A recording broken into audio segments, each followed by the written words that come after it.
Nous allons voir comment construire une droite perpendiculaire à l'aide d'une équerre. Voici une droite D et un point A. Et nous voulons construire la droite perpendiculaire à la droite D qui passe par A. Nous allons utiliser notre équerre et repérer les deux côtés de l'angle droit de notre équerre. Premier côté, second côté. Et nous allons placer notre équerre pour utiliser ces deux côtés de l'angle droit. Tout d'abord, le premier côté de l'angle droit, nous le plaçons sur la droite D.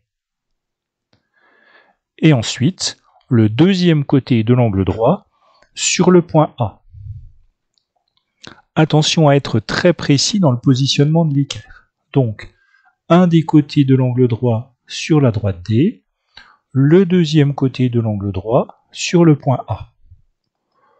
Nous pouvons maintenant tracer la demi-droite qui va joindre le point A à la droite D. Pour compléter notre construction, on va utiliser une règle qu'on place le long de la demi-droite qu'on a tracée et on complète notre construction. La droite rouge, ici, est donc perpendiculaire à la droite D. Nous pouvons coder l'angle droit et appeler cette droite E. On peut écrire que la droite E est perpendiculaire à la droite D. Deuxième exemple. On veut maintenant construire une droite perpendiculaire à la droite D, toujours, mais cette fois passant par le point B. Le point B appartenant à la droite D.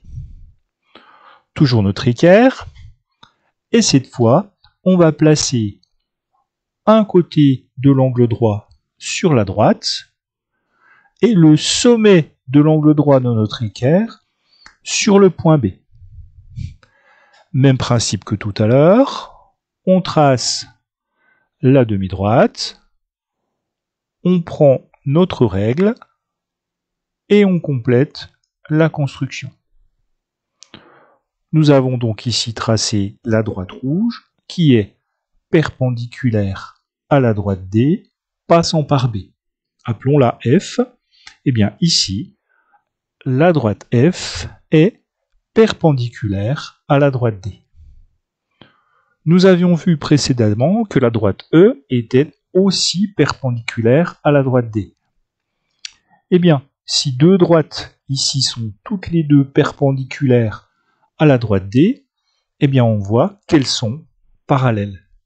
En effet, F est perpendiculaire à D, E est perpendiculaire à D, eh bien E et F seront parallèles. Nous pouvons généraliser cette propriété en disant que si deux droites sont perpendiculaires à la même troisième droite, alors elles sont parallèles entre elles.